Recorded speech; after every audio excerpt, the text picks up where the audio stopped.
Hello and welcome, I'm Kira Scrivener, and today I'm going to talk about books in 2022 and what I plan to do and like reading intentions and goals and stuff like that. If you aren't familiar with how I do goals around here, it's more like throw things at the wall than like specific goals. Like I do have specific goals, but they're very petite often and within range, and I just like them as more checklists. Talking about checklists, I'm really excited. I saw this on Katie from Books and Things channel and I really love it. She has this kind of checklist where she goes through every month and checks off, and she has like 4 or 5 areas where she either reads a lot or wants to specialize in this year, and these are more about intentionality than they are about like reading lots of books. So to begin with the checklist, our first thing is a 20th century classic. The thing that I'm really excited about is I'm planning on reading a book that came out every year of the 20th century, 1900 to 1999. I have about 26 years left on that list, so it is going to be fun. There's going to be lots of 20th century classics. I look for recommendations. I will be having a book kind of talking about the books I'm planning on reading. My big thing is I don't have a lot of books from 1901 to 1907. And then the 40s, 60s, and 70s are also pretty sparse, so those are most of the area. So if you have recommendations for books that came out around those time, I will definitely take heed. Classic published before 1900, so this could be going to Greek eras or like ancient things. It could also just be going from the Victorian era. The next thing that I have on my checklist is a poetry collection. God willing, everything works out, I will hopefully be publishing poetry in 2022. I am nervous, but I have been refining and writing and rewriting for a while. It is something that I genuinely really enjoy. I love poetry, and I always stop in the middle of poetry to just like write things down and have fun, and I'm very, very excited for this. The next 2 things on my checklist are read a book by an Indigenous author and read a book by a Latinx author. I looked at my kind of statistics kind of going back, and you can definitely see that I don't read from these groups and these histories as much as I would like to, and I think it's very good as a reader, as a writer, as a person in general to be reading widely about people's different experiences. We have a play or a short story, so this is one grouping, and I will do one or the other. Short story collections is something that I really, really love. I got into them in 2021, and it was so brilliant and wonderful to read them. Plays are something that I read a lot at the beginning of my channel and have not recently, and I read a few modern ones. I read a few Shakespeare last year, and it's really lovely. Just read a history book, and history is my love. I love history. I TA'd history. It was one of my favorite things in the world, and I don't read a lot of history books. Last and certainly not least, we have read an owned book, and I have many, many books. I view my books on my shelves not so much as like a TBR as a life's library. I grew up not with a lot of books around me, and that was very sad for me.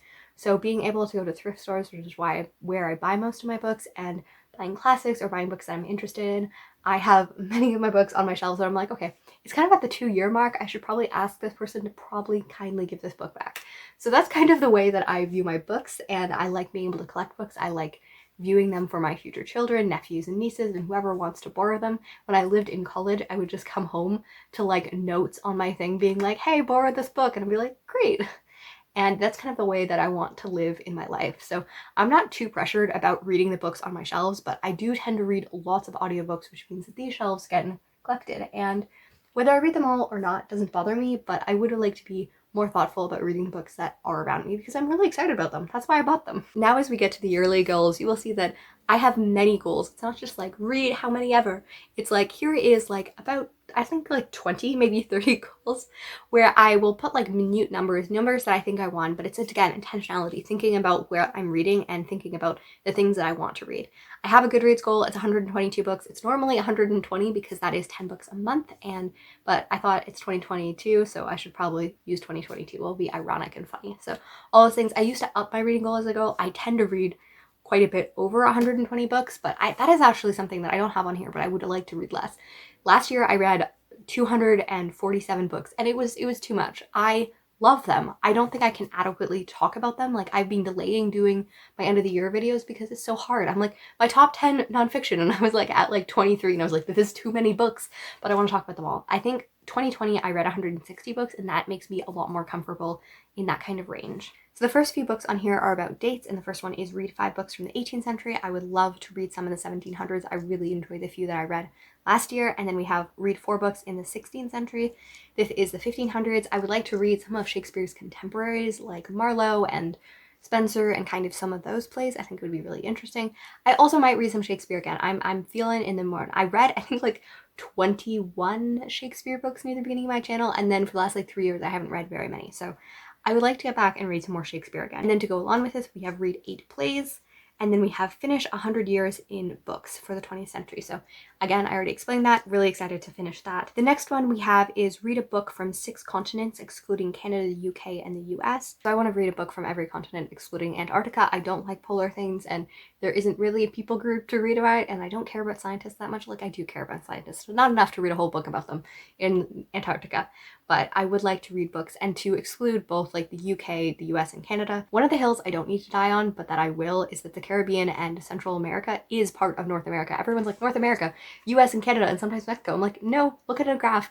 There is not 8 continents. Central America is also North America. So that is what I'm saying when I mean North America. I will read from the Caribbean for that. The next one is read 11 books by African authors by at least 6 countries. I believe 3 of my favorite books of 2021 were by African female authors writing in literary fiction era, and I really love those books. And the reason why I have the 6 countries is because most of the books by African authors that I read have been Nigerian, Ghanaian, or South African, and I would love to expand past those. My next one is participate in Giller Booker Canada Reads and Women's Prize. I will probably not be reading every single book in here, but I loved following awards things. I thought it was so fun, and I would really love to participate and to follow along, and maybe especially for the Women's Prize, I would love to make a video about it and maybe talk about it a little bit. So I really enjoyed finding the community there, and I really enjoyed following people's videos. So even though I will not read every book on those lists, I really look forward to following that. The next one is very simple. It's participate in the Native Reading Challenge, and if I have time at the end of my video, I might go through it, but I will leave it in a link before.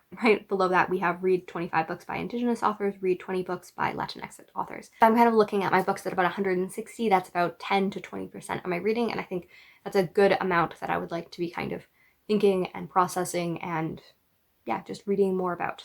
And then right below we have another intentionality thing, which is reading at least 50% authors of color. I keep track of just, people's ethnicities in generality, especially as I read a lot of classics and a lot of comics. I think that they tend to skew real white.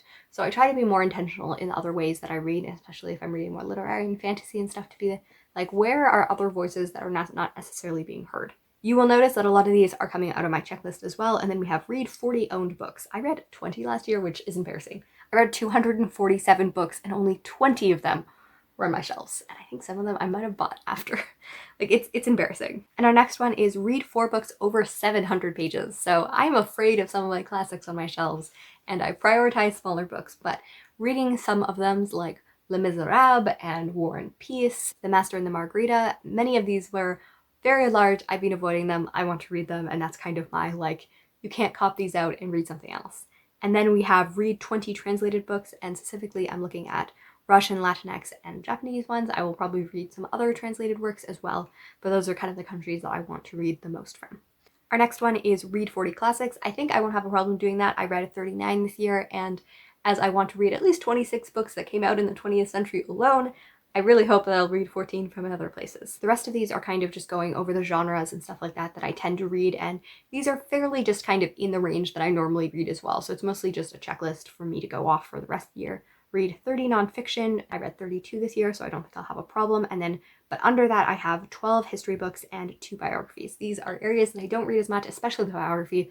Have not read like any, which is funny because I love memoirs. Memoirs are probably the bulk of my nonfiction books, but I don't read a lot of biographies. Our next one is read 20 middle grade. I believe so firmly that children's and middle grade books should not be discriminated against or like seen as lesser, and I sometimes gear toward other books instead of them, and I always enjoy them. Some of my favorite books of this year have been middle grade, and I want to be very intentional about reading more middle grade this year. And then we also have read 7 picture books. I really enjoyed the few that I read this year, and I sometimes escape away from them unfairly, even though they have a lot of profoundness in the shortness. Our next one is read 3 books about art. I really love art. I really studying art. I love Frida Kahlo. I love so many other things. I have Creativity Collective, which I've talked a little bit about, and I would like to read more books about art because they are some of my favorites. And then we have read 15 science fiction. I was going through my stats, and science fiction used to be one of my most commonly read genres. I read 10 books, which is very low in my percentage while, and I would definitely like to redeem that a little bit. We have read 15 short story collections and read 20 poetry collections. These are kind of in line with the kind of numbers I had last year. I just want to check them off and be intentional around them. And then for a few creative goals, I won't share them all, but my most ones are to post every calendar week. I really love filming and talking is probably one of the most like highest endorphins kind of happiness that I do. We all know that I love John Green and I love the way that he talks about books, and he talked about Vlogbrothers and how doing a video every Tuesday is something that is really simple and makes him feel productive and happy and all those things, and it's a place to ground him. And I find that with videos as well. And when I'm not feeling well, when I'm really busy, when I'm really stressed or in a lot of pain, I tend to avoid making videos, and I have never consistently followed a year.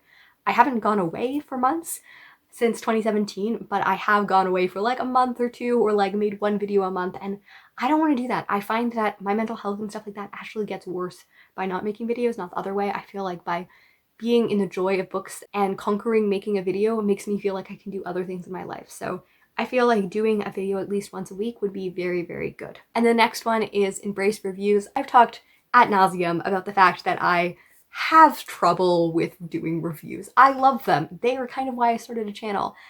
I have so much insecurity, and I felt very good about the amount of reviews I did this year, and I would like to continue into that. So we are conquering fear one goal at a time. And then I also want to do some creativity collectives. Yoga Ono video was one of my favorites I made last year, and I love the response, and I want to embrace that side of me because I really enjoy it. And then the last one I will say is doing 9 BIPOC videos about recommendations and stuff. I set it last year as an ongoing goal so that I would be thoughtful and intentional about the way that I make videos and making sure that I'm uplifting voices. And I liked the videos. I liked making them and giving diverse recommendations, you know, in small quotients, because otherwise it's a little overwhelming for me to be like, here's all of these books that you should read. So I like doing them in small things, and I might do a little bit more recommendations like that because I really enjoyed making those videos. So thank you so much for joining me on this goals kind of checklist, thoughtful, mostly staring at my computer time. I hope you enjoyed it, and let me know some of your goals for last year.